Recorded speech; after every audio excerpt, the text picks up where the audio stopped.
25th, 2019 in the lunar cycle Matsi Kapisaki, the frog moon, our first summer lunar cycle. And I'm on my way to the extreme south end of town this morning on my first wildlife call of the day. This one is going to be to pick up a skunk. Not so surprisingly. This is at a residence that's just on the edge of the coulee and has had a skunk burrow kind of underneath her garage of her house. I picked up 2 skunks from there already, but we've been stuffing the den entrance, so nothing has been coming in or out of the den. She's caught a 3rd skunk, just probably one wandering through, so we're gonna call that contract a wrap as I take this one this morning. May have some other skunk work to come, or raccoon work even, as the morning progresses, but then I want to get back to writing at some point, do my hour of writing for the day, and I've got to do a little bit of domestic work at Mahoney's house. I think I'm going to mow the front and back lawns and maybe help with a little other yard work or cleaning inside. She's got her guest coming in a couple of days, and so trying to make things look spiffy for the new guy.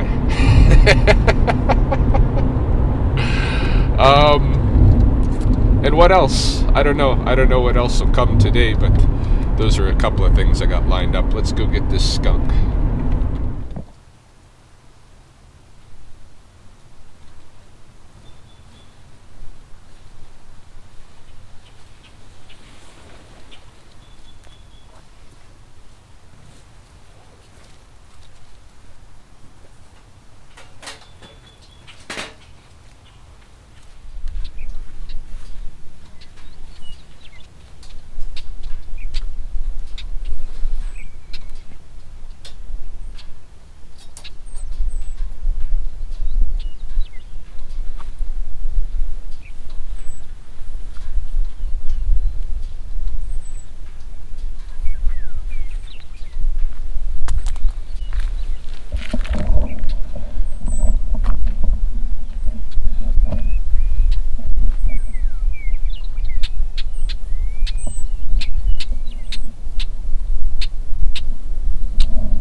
I made my way now to the extreme north end of town, opposite side of Lethbridge from where I picked up the skunk, and I'm operating on kind of a whim, but kind of not.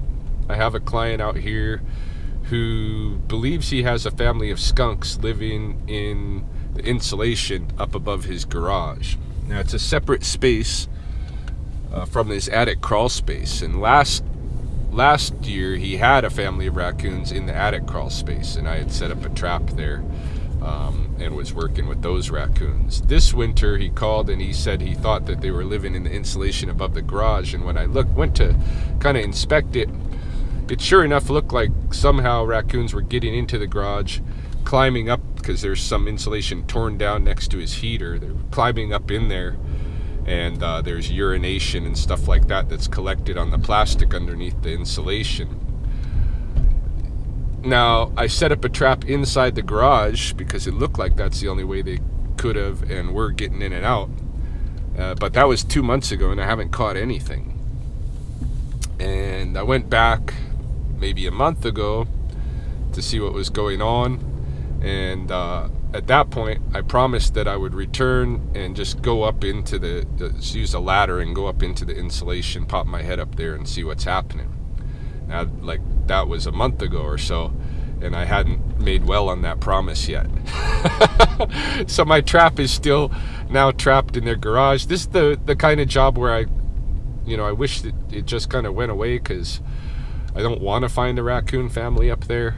I don't believe there will be one, but I believe it's going to be gross, and I'm going to get like insulation in me and stuff, and so I'm going to put on my coveralls anyway, and if they're home, get the job done so I can call that whole contract a wrap to whatever happens, and hopefully there's not really a raccoon family up there that I have to deal with this morning, but we'll find out soon enough.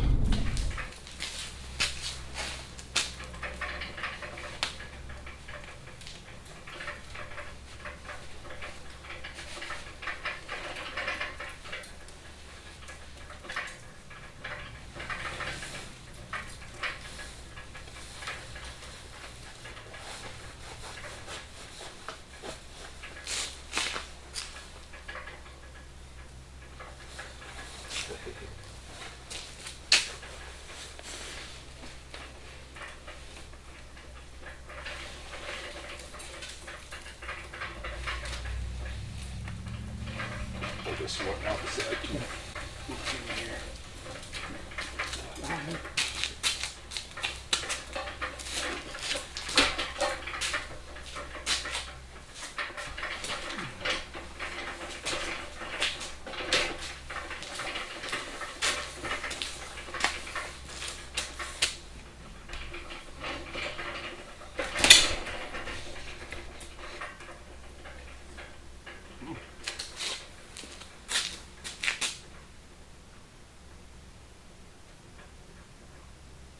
Well, good thing, no raccoons. And even no evidence of them living up here. Oh, really? Yeah, I think this must be water damage. There must be a leak. Yeah, I think there's some leaks in the roof. Here, you can have a peek up there yourself. But there's no, like normally if I see raccoons have been there, they'll make trails, there's Oh, really? poops and stuff. None of that's up there. You take a look.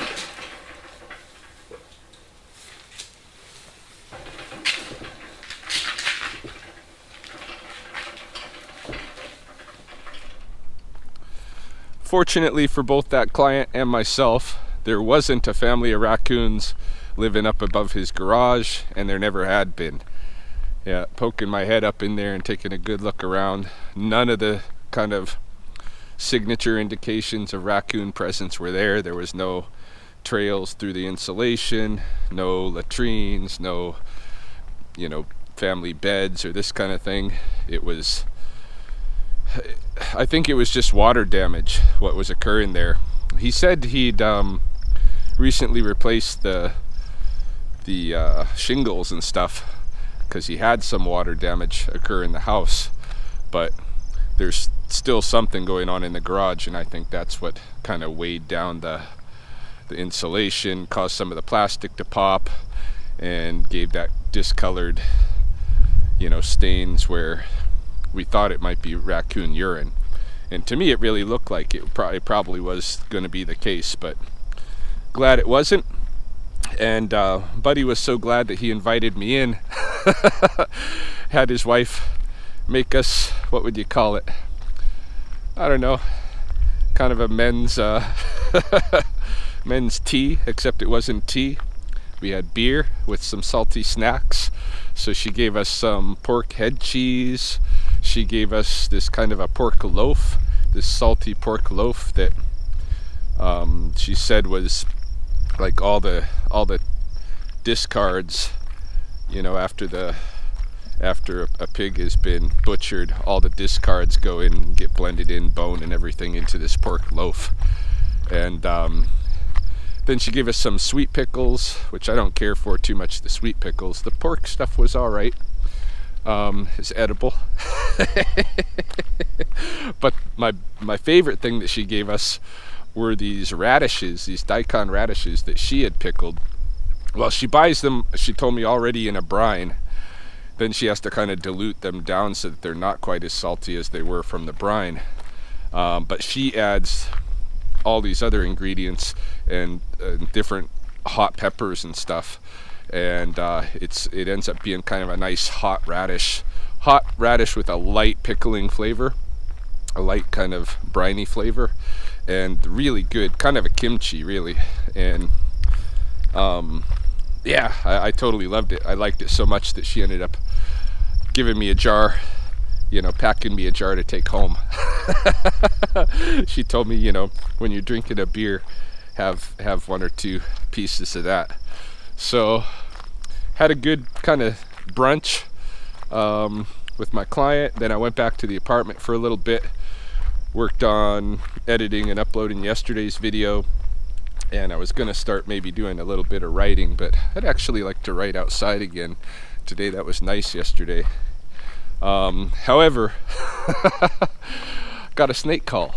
Oh wow, I'm here at the university because I got a snake call about the east patio, and I'm looking, there's a marmot. See him there? Never seen a marmot at the university before. Seeing more and more hoary marmots around Lethbridge. There's one living in a culvert by the osprey nest, and then this one, and we're getting close to where the rattlesnake is going to be too. So we're going to have a little wildlife adventure here between marmot and rattlesnake. Oh, I love these guys. They're actually ground squirrels. So they're the biggest ground squirrel. You know, we got the Richardson's ground squirrels everybody calls gophers, even though they're definitely not gophers. But that's what people know them by, so who cares? But these guys, the marmots, they're the biggest ground squirrel. I've always wanted to, ever since I saw like Tom Berenger's Shoot to Kill, I've wanted to try eating a marmot, you know. Just never done it, but considered it many times. Alright, security's waiting for me up here, so better kind of hustle while watching my step. I'm near to the snake den on the 6th floor and didn't bring my backpack. I just thought, so close to the den, I'm just going to move the snake back, you know, off of the patio, not necessarily away from the site.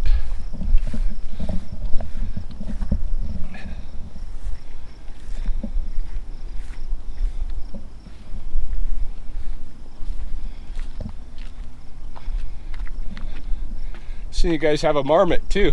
Yeah. That's pretty. Company sitting over there. That's pretty cool. Yeah. I didn't expect to see him this far out. Normally he sits over in the boneyard. So this guy is sitting on the ledge over here. Oh. Yeah. How's it going, buddy? Trying to drop down into the mechanical room, are you? Yeah. That's how they get in, I'm pretty sure. Yeah. All right. Back and forth, not know how to get out of here. We are just gonna pick you up, get you off of the patio. How about that?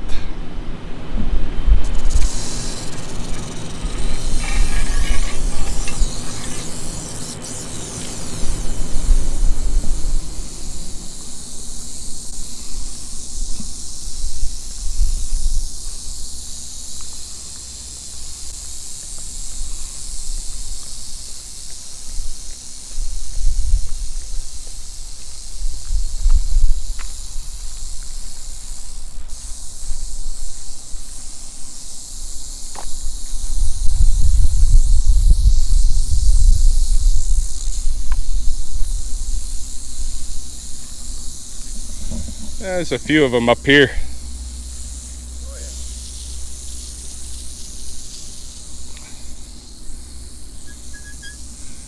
yeah. All right, back to the den with you.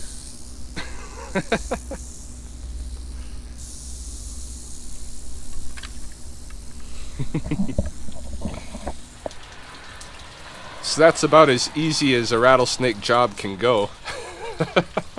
Picking it up off the patio there and ushering it some 10 paces maybe down to the den site.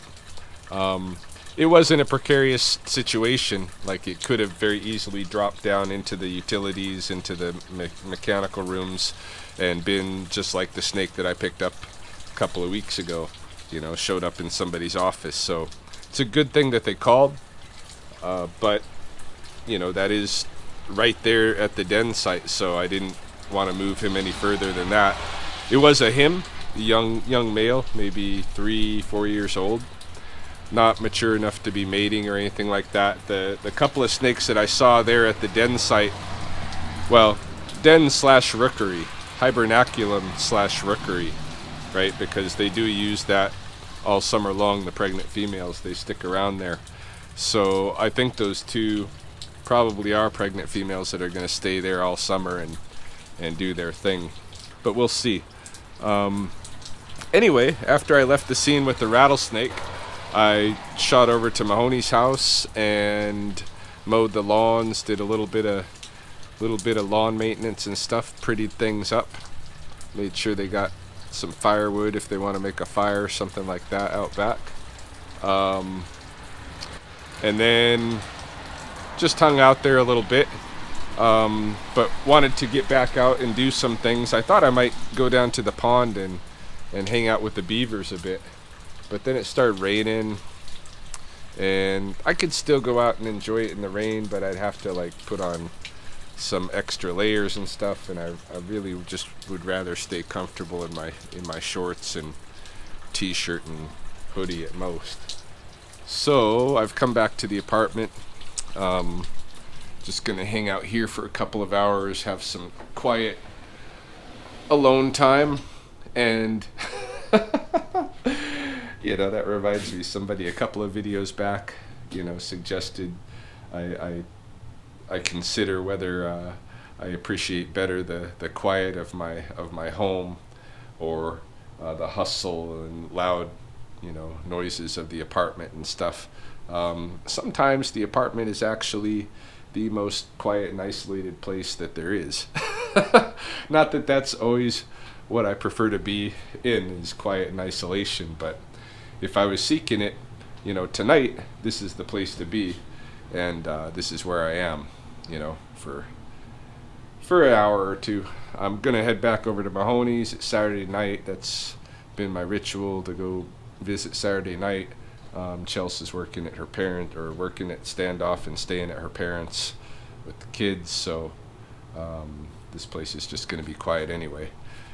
And I don't expect anything more to happen tonight because of the rain and a bit of chill that's come with it. So we'll see, but this is probably sayonara for the day for me.